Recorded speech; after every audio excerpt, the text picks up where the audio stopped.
the reality is we're not made to live running all the time, right? And so intentionally creating that space for ourselves and then modeling it for our children and teaching them how to create space for each other and have real conversations and really listen, I think, is really a key step that you need to take in any type of health journey. It's the Health in the Real World podcast. It's time to start the show with Chris Janke as your host. Here to give you everything that you need when it comes to fitness strategies. We keep it simple and easy. It's your roadmap to get healthy. You don't need equipment and you don't need a gym. Just the right strategies to get you fit and trim. The Health in the Real World podcast is sponsored by most exercises and workouts, whether they be running, biking, elliptical, rowing machine, traditional weightlifting, or even CrossFit, do not give you a balanced workout. And when you do workouts that neglect even one area, you're out of balance, resulting in pain and injury as well. Achieve your goals with the fitness program your chiropractor would love. Visit chrisjanke.com/pod to watch the free video. Hello and welcome to Health in the Real World. We are here today with the podcast roundtable. This is one of my favorite formats of the show because I have three guests who I have spoken to one-on-one in their own episodes. And now they are joining me here today for the podcast roundtable. We have Kerry Henemann. Kerry, how's it going? Good, thanks. And Megan Zukra. Yeah, way to go. Hi. Megan, how's it going, Megan? So good. How are you? Good. And then Dr. Egypt Iradia. Dr. Egypt, how are you? I'm good. Hi, Chris. Hi, everybody. I'm good.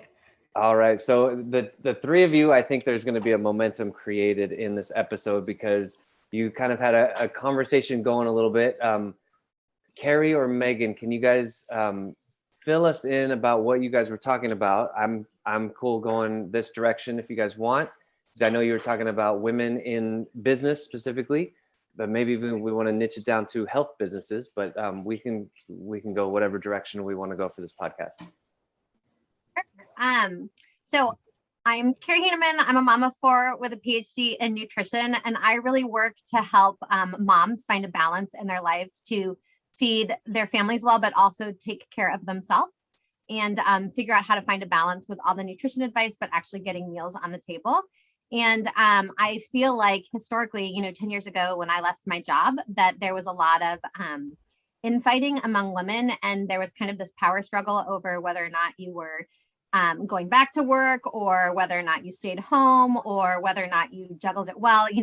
There was no really support for each other. And I think a lot of people really felt alone. And I feel like during COVID, a lot of women kind of started to realize that really we need to work together and support each other. And in doing so, we can lift not only ourselves up, but our families up and our spouses up and kind of maybe change the world. So I think especially in the health field, right, that we should work together and work to promote each other. Kerry, I think it was the Dalai Lama who said this, that somebody asked him, like, how are we going to change the world into a more peaceful place? And his answer was, Western women are going to do it. Yay. I think it was the Dalai Lama. I'm pretty sure it was him. Megan or Dr. Egypt, either one of you give your quick introduction, who you are, kind of where you are, with your careers and everything, and who you help. Please. Okay. Thank you, Megan. So I'm Dr. Egypt Iradia. My background is as a conventional medical practitioner. I trained in the UK, and just through different experiences, professional and personal, I moved to the US to retrain, if you like, or add to my healing toolkit. I retrained, so I did my doctorate in naturopathic medicine, and I'm also a clinical herbalist. And I incorporate several healing modalities in my toolkit. That's like a very brief of what I do, but yeah. Yeah. Dr. Egypt, you're a medical doctor and a naturopathic doctor, right? Yes. Epic. That's incredible. It's amazing. And then Megan, how about you? I'm a holistic lifestyle coach, previously a exercise physiologist, well still, but that's where my background is rooted in movement. But from working with people in high stress jobs and me living a high stress job, learning that a holistic lifestyle is completely necessary to live a well-rounded life if we're going to continue to be moms, if we're going to be high level in our jobs. We can't, if we don't have our health, we don't have anything. And a lot of people start on the health journey, which I think is great, regardless of like, cool, I'm going to go work out at a gym. One, half of them don't know what to do. But the other thing is you can't out exercise stress. It'll help for a little bit. And you also can't out exercise a bad diet. So we have to look at all of these components if we are going to show up in our lives strong. And like even ourselves, all of us here as practitioners have to take care of ourselves first, or else we can't help other people take care of ourselves as well. Right. And Kerry, like you, I have 4 kids, but I think, as a man, I don't think I deal with the same sort of like split, I guess would be a good word. I'm a very active dad, and I have a business, and I'm trying to stay healthy. But I think like the amount of like my fingers are in my kids' lives so much is, I don't know if it's an anomaly, but when people respond to that, it's like they're surprised, like, wow, you're that into your kids' stuff. But I think for moms, I think it's more like expected of you guys. And I don't know what kind of pressure that puts, but you were mentioning that, right? You're a mom of 4 specifically. Megan and Dr. Egypt, you guys have children at all? Nope. Yes, I have children. Yeah. So I can resonate with Kerry for sure. I don't have 4 children, but I have half that number. So Yes. I do. So I mean, 1 is a lot. And how do the 3 of you juggle? And Megan, even though you don't have kids, there's still juggles on your plate. So how do you guys juggle everything? So you have your own personal health that we all know we need to put on our own face mask first, but it's hard. But your own personal health, your family, your career, your personal lives, if we ever have time for one of those. How do you juggle all these? I'll jump in there and say, I think for any busy adult, I think a morning routine is the best thing that you can do for yourself to set yourself up for success for the day. Because if you wake up just flying off the handle, your whole day is going to go like that. But if you have some sort of routine, whether it's 5, 10, 15 minutes, and that's just your time that you take to ground yourself, that's going to enable you to show up more presently when you're working with your kids, or you're working with leading your team, or you're working with your business. And that's just, it's kind of like putting the blindfolders on, like, let's do this. Yeah, definitely. I totally agree with that. I mean, people think I'm a little bit crazy, but I like strive to get up before my kids in the morning, and it doesn't always work, right? Because, Right. Kids are kids, and sometimes they get up really early when, as soon as they hear a pin drop, they're out their beds. But I try and get up before my kids in the morning and spend a half hour to exercise and have my cup of coffee. And honestly, like if I can exercise, have my cup of coffee, and secretly eat some chocolate every morning, then like I can handle the day. And I really noticed when my kids were really little, because there was a point where I had 3 kids under 4. If I didn't get those couple minutes to myself, and like I said, it doesn't happen always, but I was much more tense the whole day, and my tenseness would spill out onto my children. And so the whole day would kind of spiral out of control. So I've really learned the importance of getting up early. And the funny thing now is my kids know now to respect it. My oldest is 14. Amazing. I have a 12-year-old who loves to get up early, and he kind of gets up and does his own thing. He knows that I kind of need my time to do my thing. And obviously I'm there for an emergency or something like that, but they respect that. And I think it's good for all of us to have some boundaries. Yeah. Dr. Egypt, what about you? Yeah, I just want to add to that, because I definitely resonate with the morning routine thing. And it's something that I've practiced on and off over many years. But I also have a slightly different approach to it. How I say it, I found that incorporating a sense of ritual into what we do in our days. So just being more mindful, more aware to the things that we do, it brings more of a sense of self-care and nourishment to whatever we do.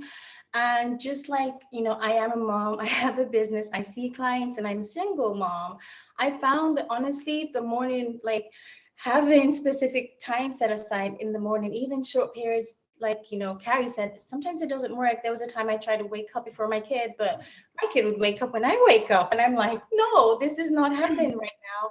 So what I've been sort of practicing for a while is actually stretching out my routine or ritual to the whole day. So that, like, I found, like, in working with some clients, some people feel almost like a sense of failure when they can't stick with their morning routine. So rather than, like, they can't get their, I don't know, bulletproof coffee or a smoothie in or yoga session done in the morning, they just don't do anything for the rest of the day, even if they could squeeze in 15 minutes here or 20 minutes there. So what I tell them is, like, you have to incorporate maybe like a mindset shift. If you can have a morning routine, think of it like you have the whole day to do a 10-minute yoga session. It's just less daunting than I got to squeeze in my yoga session before my baby wakes up. For some people that doesn't just work. So right now I give myself literally the whole day to get my routine things done. As long as I've done one item, I've done my breathwork session, I've done my yoga session, I've gone for a run, anytime in the day, I'm good. So it's just something that some people might sort of resonate with to fit their lifestyles more. Right. I really like what you're saying. And I think it's also a matter of prioritizing what you need to do and having a non-negotiable in there. So even if, like, you can't get it done in the morning, like this is not negotiable for anything, and setting those boundaries with other people. So you have the priority, and then you set the boundaries so that it does happen. And then kind of what I wanted to add to both of you, the one thing that I do every single morning, which anybody can do this, I'm getting a little bit fired up about it. Before I'm even out of bed, I say 10 things I'm grateful for. And like, that is just starts the day good. Like, and then it's like, I can't, I'm not thinking about what are my emails, what's on social media, who am I talking to today? I'm like, no, my day is going to start with, I'm grateful for this bed. I'm grateful for the roof over my head. I'm grateful that I have running water, and just go through 10 things. And anybody has time for that. It takes 10 seconds. That's awesome. It's so powerful to be grateful. And Dr. Egypt, as you were talking, I was sort of thinking of this analogy that I've thought of this before. My dad's an architect, so I think in these terms a lot. But like if you're in sort of like the rural areas, and you'll have like a town, and then you have to drive miles till you get to the next town, right? There's like an open space in between. And then if you go somewhere like LA, for example, you'll have the city, and then you're in another city, but there's like they're like butted right up against each other, and then you just have sprawl, right? I feel like a lot of people organize their days like LA builds cities. There's just one thing after another, after another, after another. There's no open space to just be like, you know what, let me just schedule 10 minutes here where I have nothing, and I'm not just going to let my last activity bleed into my next one. Like Megan said, you can't out exercise stress, right? Like you're stressed up the wazoo, like it's going to catch up to you eventually, right? The other important thing that Dr. Egypt touched on was that it's never too late, and there's no set goal, right? So if you don't get your full 30 minutes or of yoga or your full hour run, that's okay. Like I really want moms and dads, everyone to focus on that some is enough. Because I feel like I run into that a lot in my practice too. Like my kid doesn't eat a whole serving of vegetables, right? So I'm a failure, and that's not enough. I mean, my youngest never eats a full serving of vegetables, but we're just working on some is enough. So if he takes like a teeny nibble, in my book, that's enough, right? He made an effort, he tried it, and we just are taking baby steps. And some days we don't even get there, and that's okay too. But we, offer it. If he touches it, he smells it, right? So I think we need to also give ourselves some grace and remember that some is enough. If you get that 15 minutes, if you get that 10 minutes, if you have to skip a day, that's okay, because it's never too late to start. And I think we often feel like failures and then give up. I like that, Kerry. That's going to be the title of this episode. Some is enough. I like that. It doesn't have to be an all or nothing, right? Just and baby steps, right? You get there just little by little. You're going to have good days, bad days. Yeah. Yeah. Nice. How do the three of you take these philosophies that you try to practice in your own lives, and how do you sort of try to infuse them into your clients and your family, your friends? Oh, that's well, it depends. I'm a bit of a health obsessed, not certified. Certified. Totally certified health nuts. I'm obsessed with just holistic living in general, trying to live a balance, which is not always easy, especially as a mother or if you own a business, as you know, Chris, I'm sure, and Megan too. But for me, I think very much it's like I just live life with intention as best as possible. So I live with intention and try and bring integrity. And for me, I really see it, like I really liked what Megan touched on, just practices of, self-care. And when we take care of ourselves, we can powerfully show up in the world. So for me, like self-care, just, incorporating little healing practices throughout my days, it's so important. It keeps me whole. It keeps me sane in this world. It's like, so go, go, go, busy, busy, busy. There's a lot of expectations, for women. Internally, we expect a lot because we're almost expected to be super women these days. Like, oh, you have 5 kids, no problem. You can go to work full time. You can have a business. You can do it all. And I think like the self-growth, personal development, I guess, movement, there's a lot of positivity, but there's some toxicity in this. I mean, I'm going a little bit on a tangent, but it has fed into the notion that we can do it all 24/7 all the time. And I really think that's toxic. Like you mentioned, Chris, sometimes it's important to just give ourselves moments of doing nothing to create space. And by incorporating these healing practices in my own life, I'm just trying to set an example for my clients, for my community, for my children. Like, I think it's really hypocritical when we have diplomas and certifications, but in our own life, we're not living it, yet we are telling people or making money from, advising other people to do it. I mean, if we can't even do it, we have all the knowledge and information, how hard is it going to be for our clients? So the best thing is to live it as best as possible in your own life, and that will bleed out to, people around you. That's what I found. Don't worry about going, sorry, real quick interjection. Dr. Egypt, don't worry about going off on a tangent. This whole show is tangents. So, all right, Megan, go ahead. Well, what you said, Chris, and then also you, Dr. Egypt, I think it's important where you're saying like scheduled time to do nothing. I think there needs to be a definition with that of doing nothing when it's actually doing nothing, because I think when we think doing nothing, we think, okay, we're going to scroll the phone or watch TV, but that's actually putting more stress into our body. And I think as a society and the culture, we need to encourage being quiet, because that's when the stress actually comes out. We need to encourage going to put your feet in the grass or wherever you can, to go outside and get into nature a little bit more, because that's where we decompress. Like the quiet time is not TV time. I like that. Yeah. So you almost need to schedule, put in your schedule, turn off your phone, go outside, walk barefoot in the grass, take 30 deep breaths.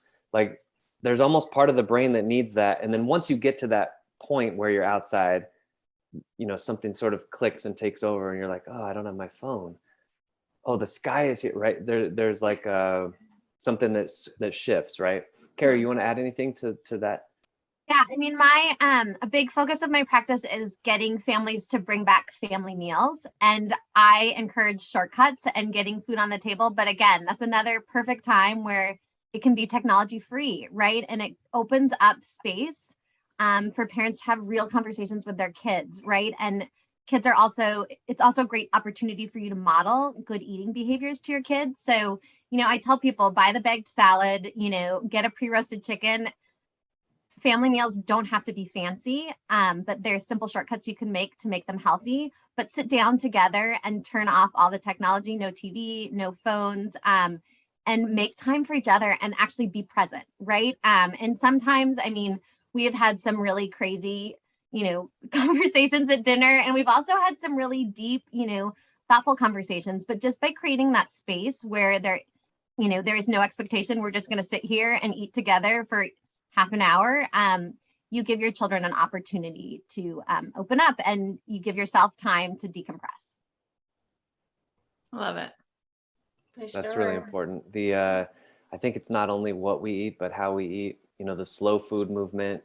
I don't know if any of you, well, Dr. Egypt, you're from Europe, the way, especially I don't know if it's so much like this in the UK, but, Italy, France, they just, you get a table at a restaurant and that's your table for the whole night.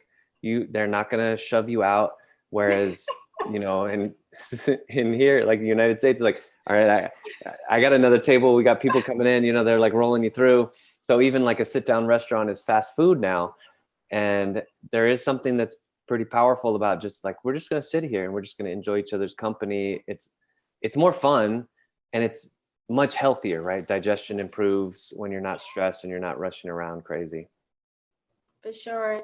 And just to add to what Kerry and you, Chris, mentioned, you mentioned the slow food movement. I incorporate quite a few Eastern complete healing systems into my work, one being Ayurveda.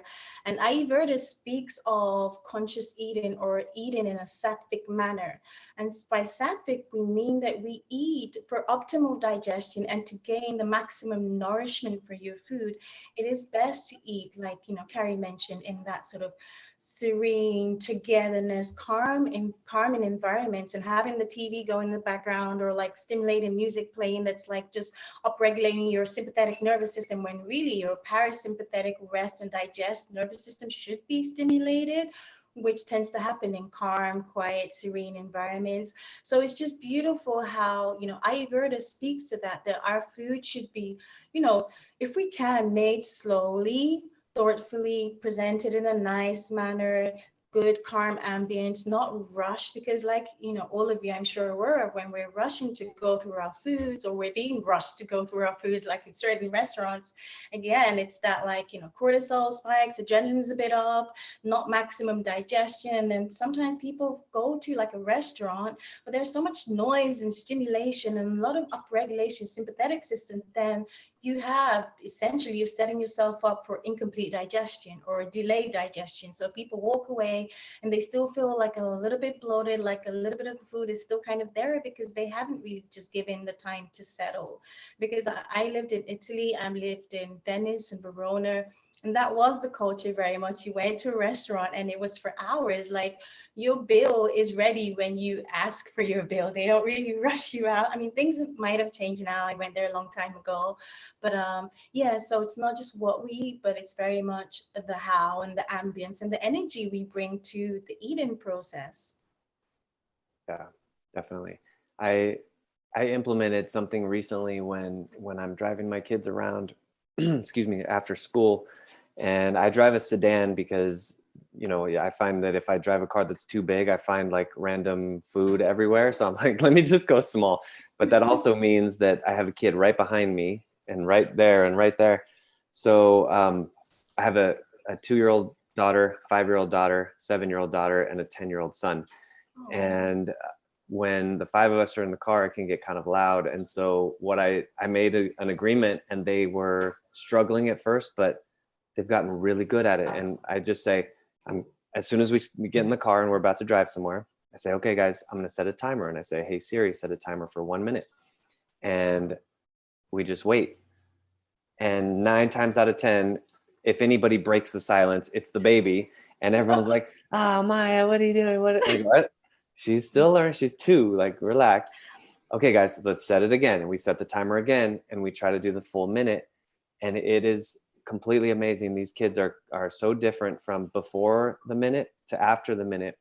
They're still talking after the minute, but it's like the 4 of us are talking. It's not like all of us are trying to, hey, listen, that energy's gone. And so it just occurred to me that maybe that's something good to do before eating as well, just for proper digestion, like you said.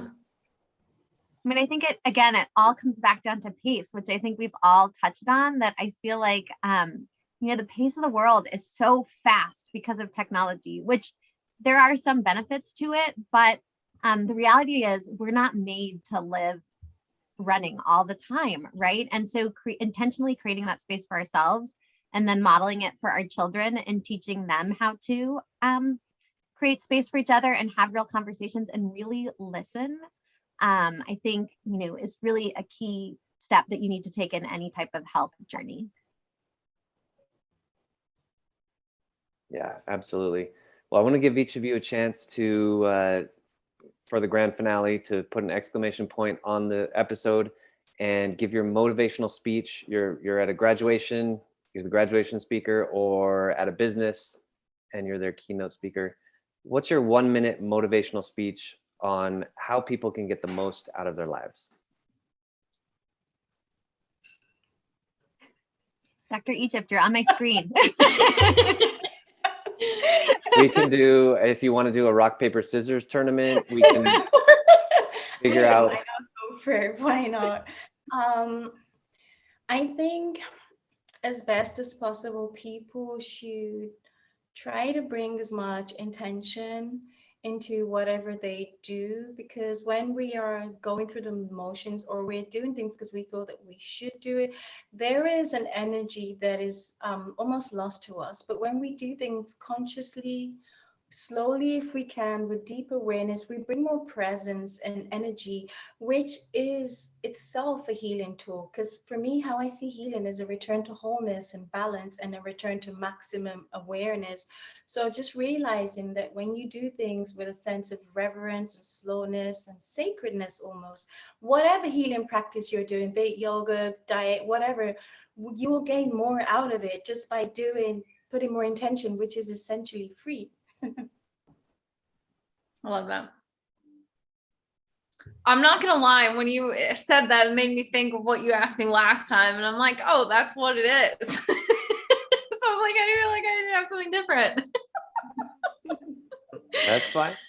Well, I don't even know if I can have something different, but I really like what you said, Dr. Egypt, of showing up intentionally and showing up mindfully and being present, because we only have the present moment. And how do you want to look back on your life? Do you want to say, like, I showed up fully, I was present with each and every one of my conversations, and I was present with myself? Or do you want to look back and see, like, oh, I just let life get me by? So I want to just piggyback off of you and being intentional and being present with life. Yeah, and I will just chime in on both of you, piggyback on that as well. And not only intentionality, but also that it's not too late, right? I mean, you can start right now, right? And if you can't find time today, tomorrow's not too late. I feel like it's this all or nothing. Like, you know, I didn't do my yoga this morning, so now I'm just going to give up, or I'm going to start a diet on Sunday. And, you know, so for now I have to like binge eat or whatever. And I encourage people to, you know, it doesn't have to be all or nothing. It doesn't have to be this big event. Just start with small steps, but do it now. You're worth it. And your health, your family's health is worth it, right? So make it a priority. Nice. Chris, what's yours? Oh, putting me on the spot. I like it.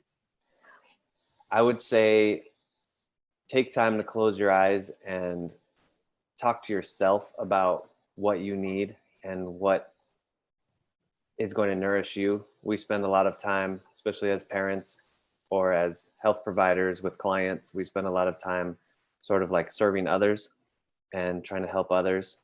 And there's a little voice inside of each of us that if we just close our eyes, close our ears, we can listen to that voice. And I think it really starts with that. And all of you hit the nail on the head, where just time out, let's go walk in the grass, let's eat our food slowly, and let's listen to ourselves. So Love it. yeah. Beautiful. Beautiful. All right. Well, Thank you, Chris. Thank you. Absolutely. Dr. Egypt Iradia, Megan Zukra, and Kerry Henemann. I'm Chris Janke on Health in the Real World. Thank you all so much for joining me today. Thank you. All right. That is. It's the Health in the Real World podcast. It's time to start the show with Chris Janke as your host. Here to give you everything that you need when it comes to fitness strategies. We keep it simple and easy. It's your roadmap to get healthy. You don't need equipment and you don't need a gym. Just the right strategies to get you fit and trim.